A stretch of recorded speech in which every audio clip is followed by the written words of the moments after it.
Okay, so today we want to talk about the applied PLC technology with our plant simulator ASIMA. So now I want to start again with the topics for today.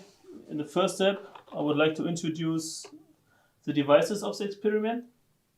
For the one, it's the ASIMA, the plant simulator itself. And then, of course, we need a PLC. In this case, we use a PLC from Siemens, the S7 1516, in combination with our basic panel. In the next step, I will introduce you to the installation and commission of this experiment. And then we would start with the first mask as an introduction. All right. Okay. I don't know what you mean. Okay. Okay. So yeah, then we will start with the mask 1, which covers the basics of logic functions, like AND operators, OR operators, and all that stuff. After that, we would continue with a more complex system, a mixer, and then we can show how we could control a mixer with a PLC. And at the fifth part, we will do some advertisement for the control engineering and automation part. And at last, we go to the Q&A section, then you can ask your questions, okay? And again, thank you very much for your patience. And then I would like to start. So here now you can see the ASIMA. It's a very beautiful product in my opinion. And I would like to go through all the components of it first before we really work with this device, because there are many possibilities how to use it, okay? So first of all, of course, we have the voltage supply, and very important also the coding switch. The coding switch is used to program the ASIMA for each mask. So each mask has a number, and according to that number we have to code the coding switch, okay? Number 3 then are the digital outputs. They can be programmed more or less with switches for the operation mode. So that means our digital outputs can be switches. They are normally closed or normally open. That's something that has to be defined by the students when they think about their program and when they think about the logic, how they want to handle this problem. Okay, and then 6 are the digital inputs, and now we have number 7 are special digital inputs. They are meant for these lamps. Number 13, lamp P1 to P4. So we can also have some lamps, some signal lamps. Number 8 then is the power relays we can also use, and we have also 2 analog inputs, and we also have 2 analog outputs. Number 9 and number 10, where we can supply some voltage, for example, in order to control some supply rates or discharge rates, for example. But we will get to it, for example, in mask 84. And of course, number 11 is the 50-pin socket. That's the connection between our PLC and the ASIMA. Then in number 12, we have the push buttons, S0 to S5. These are connected to the digital outputs, S0 to S5. And we also have the signal lamps, as mentioned before, and we have some push grid buttons. So they can be either in the lock position, or you can just use it as a push button, which is then S6 to S11. And very importantly is the upper potentiometer, for example. We can use this also in order to manipulate discharge rates or supply rates, for example. And we have 2 different modes. We can use it in the manual mode. Then we can control all these rates with the potentiometer, or we can go to the automatic mode. Then the system is controlled with the analog input U1 in. Okay, then we can supply a voltage there, and that voltage then controls the process at this point. The second potentiometer cannot be so there's only a manual mode for the second potentiometer, but it's also used for the same purpose. And of course, when we want to apply mask to the ASIMA, we need to fix them. So we have 4 pins in order to fix the mask. Of course, you will see it when I show the real system and when I apply the mask to the ASIMA. And then we have the core of the ASIMA, in my opinion. We have the LEDs, which represent feedback from the process, and we have the LED bar, which also shows some levels or maybe some progress in any process. So the LEDs and the LED bar are more or less the main feedback, how the plant simulator really gives the students the feedback how the process is working or behaving. Okay. So now we see a picture, for example, with mask 43 applied. And then you can also see that we have an overlay. So the mask is overlapping with the ASIMA, so we can see which digital output is used or not. Okay. And then of course we have some we have the mask number, and so we can always compare, do we have the correct number in the coding switch according to the mask we're using, and if it's the case, then the system works fine. Okay. And last but not least, of course, we have our controls. So each mask has its own description of the controls, and therefore it's, in my opinion, is a very powerful tool, because right now we can simulate up to 33 applications with ASIMA, which is a lot. It goes from basic PLC functions to more advanced PLC functions and problems. Okay. So now we go to the Siemens, but I think we can go to the system view. And then, okay. So now you see the building. So on the left side we have the PLC with the basic panel, and here's the ASIMA. And the PLC is the standard S7-1516, which is connected with ribbon cables to our basic panel. And with the basic panel, we can, we have digital inputs and outputs ready as 4mm safety circuits. So we can not only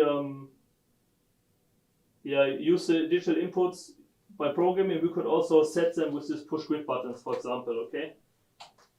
And one other important feature, for example, is the simulation field. Here we can create some voltages, for example, from 0 to 10 volt. And we can use this voltage then to apply it, for example, to U1 in for any process where we could need it. Okay, for example, I will show it when we use mask 84. And of course here we have also the socket for the 50-pin connector, which connects the PLC with the ASIMA. And I think then one other important thing is, for example, we also have like 4 DSAP 25-pin, which can also be used for other applications like the mechatronic systems, the MCS, for example. Okay.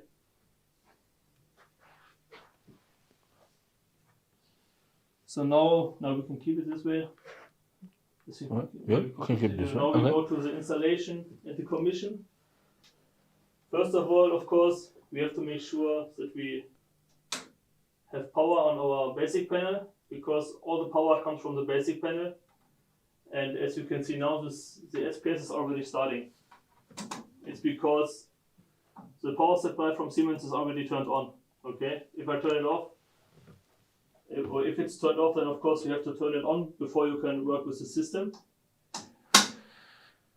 And now we have power for our basic plant, for our basic panel, And now we need to connect the ASIMA to our basic panel. Okay, so first of all, we will just connect the voltage supply to the ASIMA.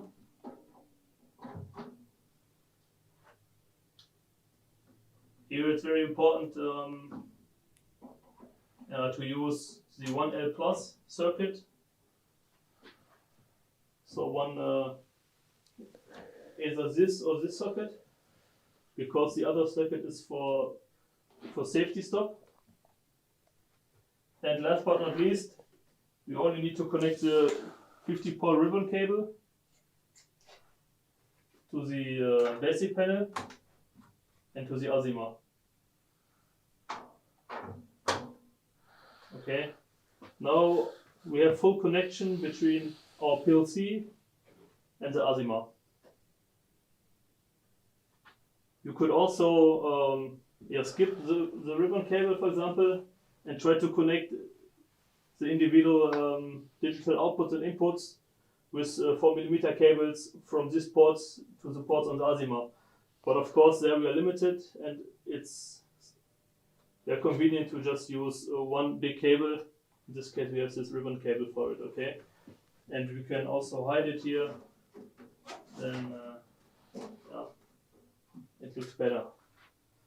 Okay, so this is actually all you have to do for the installation and commission of the system. It's quite easy and fast. And now I would like to introduce the masks of ASIMA. So here, as you see, there are a lot. Today we will start with mask 1. So we can go back to the presentation, please. Then I will introduce the mask first in the presentation mode. So as mentioned beforehand, this mask really covers the basic logic operators.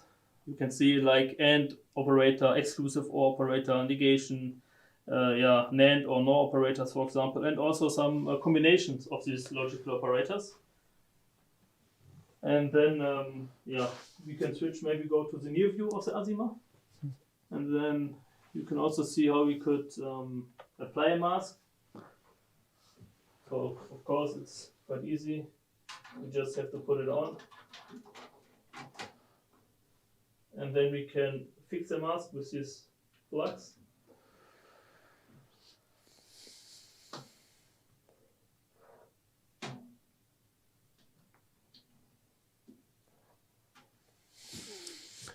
And now, very important, we have to code the switch. So we're using mask 1. So I have to use also number 1 for the switch. And now the students could start to program, but of course we have some literature for it. So therefore I will show you our laptops that covering this mask. So for example, it should be fine. Here we have a laptop for the mask 1 logic basic functions. And of course, as usual, it covers a list of material that should be used. And here we have a picture of the mask, how it looks like, and then we get a functional description. Of course, here it's very simple, because all the students have to do is to program these simple logic functions, such that, for example, if someone presses push button S0 and S1, this LED K0 should light up. But of course, based on these functional descriptions, the students also must do some decisions, okay? So now we are in the students version. Here there's a connectivity plan, and they need to fill it in, all the connectivity. So for example, when we have, where is it? Well, the switches, are they normally open switches, normally closed switches, for example? Or do we have some lamps we use here, P4 to P1 to P4, for example? And we also have a list they need to fill in. So they must think about what kind of digital inputs do I need, how many do I need, and what function do they have. And should they be a normal open or a normal closed realization, okay? Same for the outputs and digital outputs, and again also for the analog inputs and outputs. In this case, we don't use any analog signals. And if you take a look at the teacher's version of this laptop, for example, then we could also see that some example program can be downloaded from the teacher so that they have a solution. And we also see, okay, this is the connectivity diagram. And here we have the solutions, or at least the solutions based on our example program, okay? So what we can see, all the push buttons are used as normally open switches. That is what we will now apply to the ASIMA. So we need, can you please go back to the close-up view? Yep. Thank you very much. So what we need to do now is to program the ASIMA according to our literature or according to the student's plan that they made up, okay? So we have two buttons, mode and select. So now we see output S0 is now normally open, which is what we already want. So the lower one is normally open and the upper one is normally closed, okay? So we can switch modes using the mode button, and we can go through the different outputs using the select button. And you can see that all the outputs are already normal open because it should be the basic, it's a basic configuration. And if our configuration is done, we could wait and then they will take it, or we could also, if we are done, we could press both buttons and then the system will take our configuration, okay? Now, of course, we would also want to use it, so we need to program our PLC, okay? So now we will switch to our PLC programming. And then I will show you a view of the TIA portal, and I will just give a very brief introduction to TIA. So first of all, in TIA, it's very important that you need to set up your hardware configuration according to the real hardware you're using. Okay, if there are any differences, then you cannot upload the program. So what you just have to do, of course, here we already programmed it. Everything is prepared, so we can just right-click on our program, and then we can download it to our device. Okay, and then we just download all software. So now it's already connected to the PLC, and now it just says, okay, right now the PLC is in a running state, we need to stop it. So you just tell them to stop the PLC, and then we can upload the program to the PLC. So, and what they do after the loading, okay, they will start the module when we finished.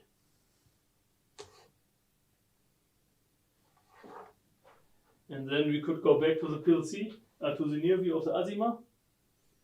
Yeah. And then we could see already that that ASIMA is working. No problem. Yeah. So for example, we can see like S4 is the negation. So S4 is not active right now. So it lights up, it works. The same goes for K3, for example. K3 is S5 and S6 is not pushed. So now we can make a test and go through all the system. Maybe I switch sides for this. And you can see it better. For example, the first one is S0 and S1. Okay, it works. And we can also see when we push the push buttons, okay? Or now we can have S2 or S3. So now we have S2 or S3, for example. And you should also see on the digital output side that they are working. You see now here, this LED also lights up because I don't think they are seeing this. yeah, you can see it. Yeah. Maybe from here? Yeah, from this. So for example, you can also see that that S3, for example, is connected to this output. Okay. So you have multiple ways to really see if it's connected or not. And now we can go through all the logic functions. So of course S4 now, S4 is not pressed, not activated, so of course we have a 1 at the output. If we press it, it's 0, okay? The same goes for S5. If I only press S5, it's not working because, of course, it's S5 and S0, S6. So therefore, I can just, if I do both, or if I only do S6, for example, it's also not working, okay? Analog, it's to S7 and S8. Not so if one of them is not active, or one of them is active, of course the output is then 0, not 1 anymore, because also we have here a negation. And if you do both, it's also working because it's a normal OR function. If we have an exclusive OR function, an XOR function, then it will only work if either 9 or 10 is active. So now I'm activating 9, now I'm activating 10, and if I activate both, it should stop because, of course, in sum it should be bigger than 1, and therefore it's an exclusive order function. And for the last two parts, we have a combination of logic operators. So that means we need to have S1, S0, then it works, or we need to have S11, for example. Okay. And the other way, for the next, we need to have S2 or S3. It's not working now, and S5. That means S5 must be pressed, and then we can use S5 or S2 or S5 and S3, and even all three will work because the inner operator is an OR operator. Okay. So this is actually all for the mask 1. It's a very simple mask where the students can really learn the basic functions of these logical functions. And then I would go back to the presentation. And then we can continue with a little bit more complex system. In this case, we have a mixer. The mixer has two substances that are mixed, and we have two conveyor belts.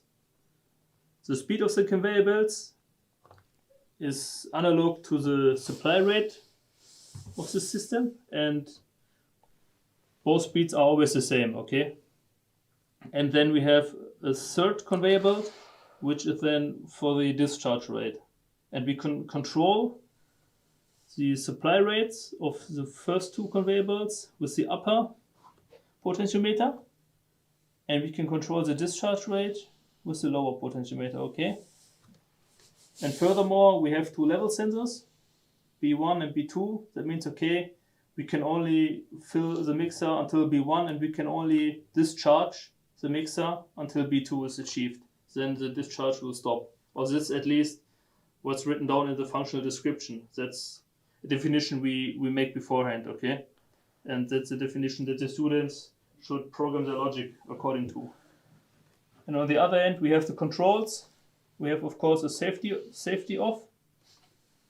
And then we have a manual control. Then we have the press button for the conveyor 3, so the discharge. And we have for each band of the supply, we have band 1 and conveyor 1 and conveyor 2 that we can activate. And we have, at last, we have switch 11, which is like the main switch. Okay, we need to activate the main switch in order that the process is running overall. If this is closed, it won't work. So now we go back again to the literature, because also here the students must read the functional description. So it's the same way. We have a picture and then we have functional descriptions, and based on that descriptions, the students should have the connection plan again, and they should also define their input and outputs, okay? And again, of course, we prepared it already. Therefore, I will just program the ASIMA according to this list. So that means S0, B1 and B2 are normally closed, and the rest is normally open. So we can go back to the near view of the ASIMA, please. And then we will just apply mask 84. So the pins are a little bit stiff.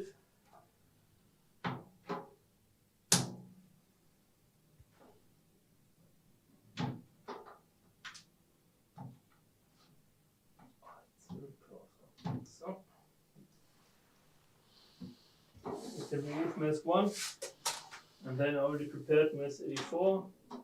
You can just apply mask 84, fix it with the pins or with the plugs.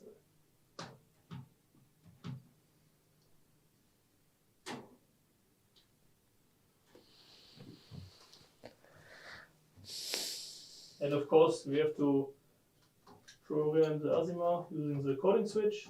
So we go to 48 according to our mask. And then you can already see some things are activated. But of course, it's due to the overlapping with the old program, okay? So now we will just program the outputs on the ASIMA, and then we will upload the new program into the PLC, and then I can show you how the simulation works with the mixer. So we said S0 should be normally closed. S1 normally open, normally open, normally open, normally open, also normally open. B1 and B2 should be normally closed. And S11, which is the main switch, should also be normally open. Okay, now we programmed it. We can save the configuration to the ASIMA. And then I would like to switch back to the tier portal. Okay. I just have to reopen a new project. So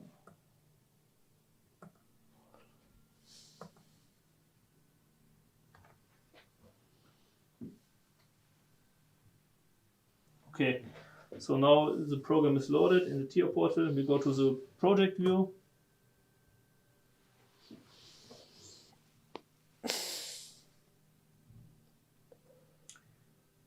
Then we have to, I will again show, okay, we can see the device configuration.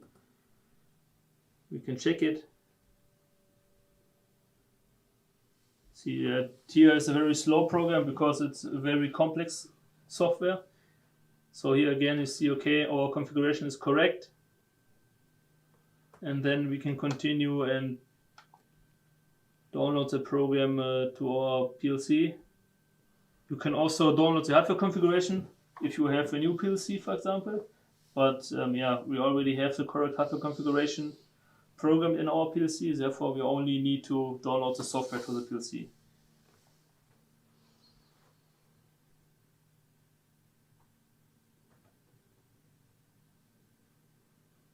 So now we have to look for our PLC. Of course, we use an interface Profinet and we are looking for slot X1.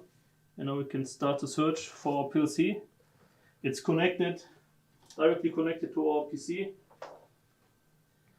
And now you see, okay, we find it. And maybe you can go back to the big view, because then I can show one function. So now we can also test whether we are connected to the correct PLC. I'm not sure if you can see it, but the PLC starts to blink. It's just a test you can do with, you can go back to tier, you can do in order to see if you have the correct PLC chosen or not. So I choose this PLC and then I can use flash LED and then you can check whether the correct PLC is responding or not. Okay, so now that we know we have the correct PLC, we can download the program to it. And there will be the same issue again. We need to stop the PLC before you can download the program.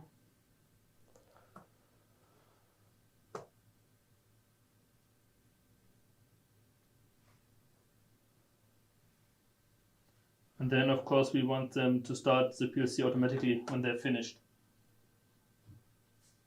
Okay, then we can go back to the ASIMA. And then we already see, okay, S0, B1 and B2 are normally closed. So right now they're not active, or they are not pressed or something, so they are closed, so the LEDs are lighting up, they are active. And then I can show you how it works. So I will switch sides again for the purpose. So switch 11 is the main switch. That means if this is off, nothing would work, okay? So I can press anything, the system does not respond. If I turn it on, Then I could start, for example, the manual control. Then, for example, I can start the conveyor band 1. Okay, you can see it that is active because this LED is lighting up, and now also K1. So the substance 1 is on the conveyor belt. But now the discharge rate is 0, or the supply rate is 0. If I increase it, you will see that the level is increasing, okay? If I put it to 0, it will stop, even though the filling process is still active, but the supply rate is 0. You can do the same for band 2, for example, but of course now both are active, and then both will fill, okay? And now we can also test the emergency off. I press it and everything is deactivated, okay? So you see also the program covers some emergency situations and functions. And the students also must think about that when they really deal with actual process and not with the simulation. So now we can restart it. So we can start the manual control again. And then of course you see we are at the maximum level, we want to discharge it, okay? So we can start conveyor 3 using S2. And you can see that the discharge rate is also 0. I will increase it to maximum now. That you have to hold it for a little bit. Now we see, okay, it's discharging. And it was to maximum discharge rate, therefore it worked very fast. Now I would like to show you the automatic mode. That means we can supply voltage to our input U1 in, and we can control the supply rates using that voltage, okay? So can you go to the, thank you very much. So on the left side of the basic panel we have this simulation field, and here we can generate voltage from 0 to 10, and we will connect it to the ASIMA. Okay.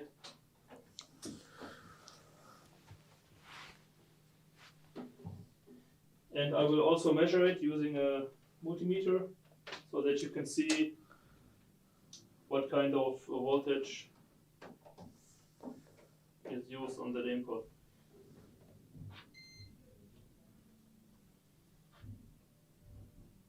So right now it's 0. So if maybe we go to, oh, it's 2. Now we see we have like 3 volt, okay? And then I will show you that now the mixer will fill slowly because there's only a small voltage supplied to U1 in, for example, okay? So now when we reach B1 it should stop. You see B1 is reached and we stop the filling process, okay? I will discharge it quick in order to show you what happens when we have, for example, a higher voltage applied to the system.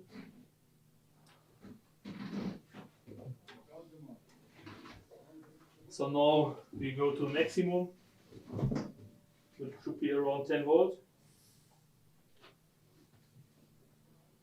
Oh, sorry. No, it's fine. No. It's also fine like this. So now we have like 10 volt approximately. And when we now start the conveyor belt and the supply starts, you see it rises much faster. Okay. And we can also measure a voltage of the level. Okay, we can measure it. I will do it here using U3 out, for example.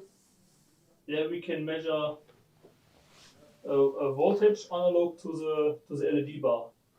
Right now, I will switch sides again. Yeah, sorry. Can you see it? Yeah. Right now it's like 8.45, and if we now start to discharge it,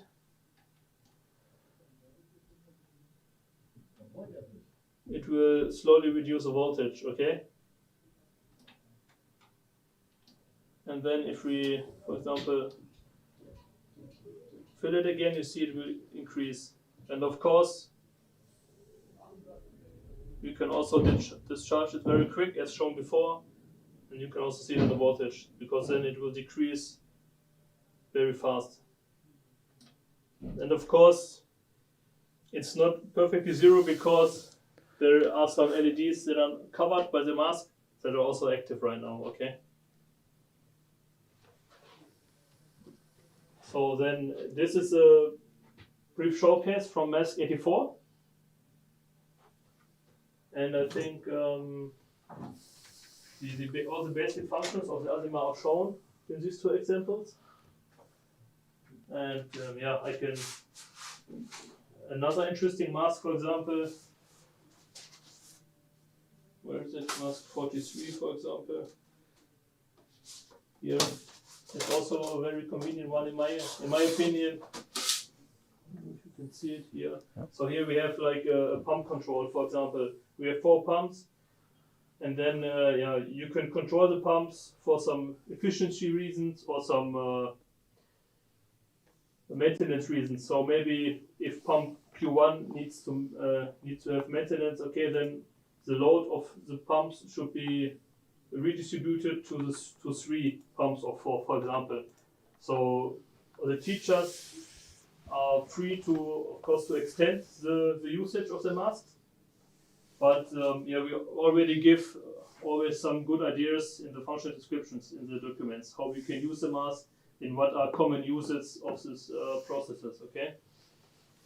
So then we are finished with the introduction of the ASIMA and also the showcases.